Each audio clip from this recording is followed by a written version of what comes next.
Eh bien bonjour à tous, bienvenue chez moi, donc au potager bourbonnais. Pour vous situer, c'est dans l'Allier. Alors si tu sais pas où c'est normal, hein. Tu prends le centre de la France, tu vois, c'est là, c'est au milieu, en Auvergne. Donc bienvenue dans mon jardin. Je cultive à peu près 180 mètres carrés, donc en comptant la serre. Donc là, comme tu peux voir, il y en a une partie derrière, plus il y en a une autre partie derrière la caméra. Donc j'ai créé la chaîne essentiellement pour partager du contenu. Voilà, j'ai une page Instagram, je me trouvais assez limité en termes de format vidéo. Donc j'ai créé la chaîne parce que j'ai du mal à me retrouver parmi les créateurs de contenu. J'ai une manière de cultiver mon jardin voilà, un peu bien spécifique. Donc, j'ai un motoculteur et une motobineuse.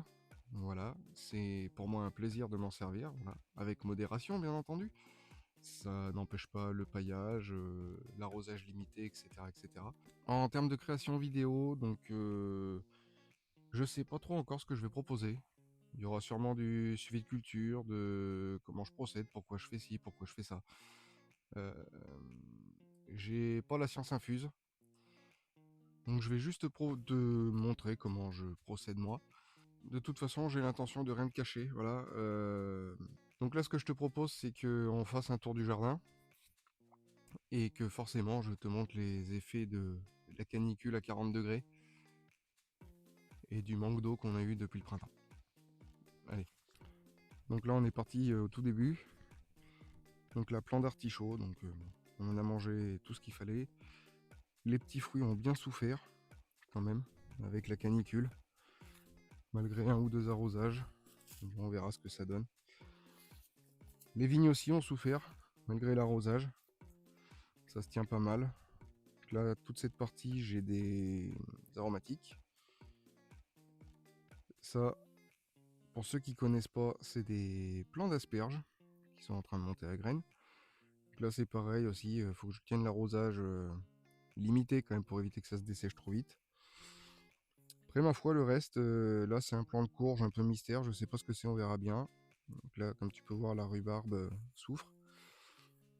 Là, c'est une planche de fraisier qui a 5 ans. Donc, malheureusement. Donc là, c'est la dernière année. Donc là, je vais arracher ça à l'automne. Là, c'est une planche de fraisier que j'ai implantée à l'automne. Donc là, ça se tient pas mal avec, tu vois, arrosage goutte à goutte. Je suis en train de créer mes plants. Je suis en train de créer mes plants comme tu peux voir. Les tomates. Donc les tomates sont plutôt jolies. Donc celles-là en extérieur, je les ai pas abritées, j'ai rien fait. Donc là, les tomates que je n'ai pas ombragées, ils sont jolies comme tout. Là, j'ai implanté du maïs. Donc doux, tant qu'à faire, quitte à pouvoir en manger. Mais donc là, le maïs... voilà. Donc là, le maïs qui est là, essentiellement, tu vois, donc le sud est par là, le nord est là, l'ouest ici. Donc en fait, j'implante du maïs exprès pour que ça puisse faire de l'ombre aux tomates pour éviter les coups de soleil. Oignons, ail, échalotes. Là, on est sur une fin de culture. Pareil. Donc là, les carottes, qui s'en sortent pas trop mal, on va dire. Donc là, on a piment, poivron, aubergine, hop là, et 2 courgettes là-bas. Donc là, c'est en extérieur. Et puis des melons dans le milieu aussi, pour faire couvre-sol. J'en suis assez content. Ma foi, ça a pas souffert. Les feuilles sont jolies comme tout. Donc pareil, bon arrosage. Ça se voit pas, mais j'ai un tuyau microporeux qui est dessous.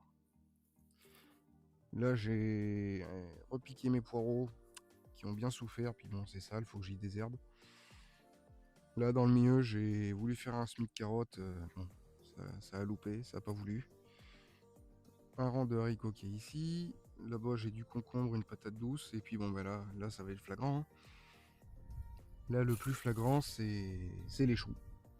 Voilà. Sur toute cette partie-là, j'avais une vingtaine de choux. Brocolis, fleurs et rouges. Bon, ce qui s'est passé, j'ai eu une attaque d'altise. J'ai eu une attaque d'altise avant la canicule, comme tu peux voir au trou là. Et puis ben, la canicule est passée, 40 degrés. Puis bon, malgré l'arrosage, tous les jours ou tous les 2 jours. Bon ben voilà, hein, une vingtaine de choux de rectifier.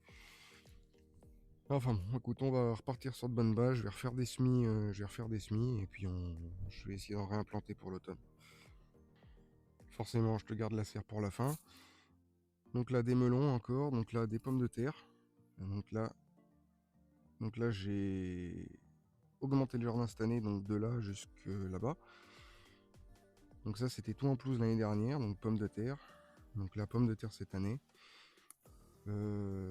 Pour ça, je dois avoir une vidéo. Donc là, j'ai travaillé la terre, tracteur S rotative, pour gagner du temps. Donc là, 2 variétés de pommes de terre. Il y en a une qui s'en sort mieux que l'autre quand même. Donc celle-là commence à souffrir, puis elle arrive en fin de culture. Puis bon, la canicule est passée par là, donc ça n'a pas aidé. Puis alors là, le plus flagrant, c'est les haricots quand même. Les haricots, donc j'avais 3 variétés. Donc là, c'est de la Mojette, qui s'en sort pas si mal. Je l'ai semé avant les 2 autres variétés. Et donc là, j'avais semé une semaine et demie avant la canicule. Donc comme tu peux voir, j'ai arrosé quand même. J'ai pas pu pailler le sol parce que j'ai pas eu assez de paille. Donc je voulais faire sans. Et ce qui s'est passé, c'est que pendant la canicule, on a eu l'effet sèche-cheveux. Donc j'avais eu une belle levée, belle comme tout, c'était tout comme ça. Et puis bah, l'effet sèche-cheveux, donc 40 degrés plus du vent. Voilà. Malheureusement, même sur les autres qui étaient un peu plus développés, ça a fait pareil. Hein. Comme tu peux voir là, ça a tout, ça a tout séché. Donc là, je vais attendre de laisser passer la 3e vague de canicule et puis je pense que je vais retenter un semis. Et puis voilà.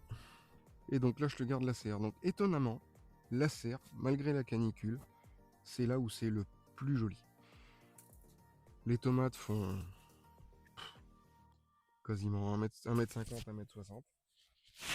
Elles sont belles comme tout.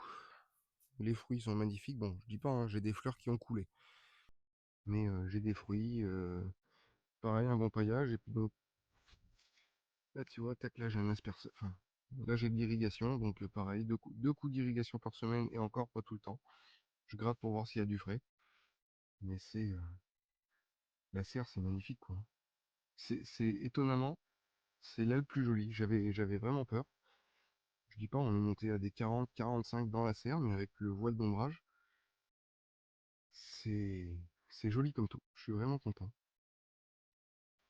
Donc ma foi, bilan de cette canicule, très compliqué au niveau du jardin. Cette année, c'est terrible. J'ai jamais eu un jardin aussi moche. Les choux, c'est crevé, ça a beaucoup souffert. Mais je suis relativement content parce que dans la serre, c'est là que c'est le plus joli. Enfin bon, on va pas se laisser abattre. Je pense que je vais retenter un semis de chou là vers la mi-juillet pour que j'arrive à en avoir pour cet hiver. Et puis voilà, ça c'est à peu près le bilan. Donc si tu veux des infos, c'est un peu le bilan que j'arrive à en tirer. Ça a souffert, mais les cultures d'été s'en sortent pas si mal. Donc voilà, donc on va arriver sur cette fin de vidéo. Je vais te laisser t'abonner et puis voilà, j'ai plusieurs autres idées de vidéos en tête, notamment les comparatifs sur les différentes variétés de tomates, donc dans la serre et dehors. Je me fais un petit comparatif pour moi. Euh, Pourquoi la serre? Pourquoi j'ai investi dans une serre? Donc parce que la serre, elle est de ce printemps-là, elle a 4 mois la serre. Donc voilà, donc je peux faire une vidéo sur pourquoi la serre. Donc n'hésite pas à t'abonner, liker, puis si tu as des questions, je lui répondrai en commentaire. Ou quel type de vidéo vous voulez voir, hein, ça peut être sur ça peut être sur le matériel, sur comment je cultive, etc. J'attends vos idées en commentaire et puis à bientôt.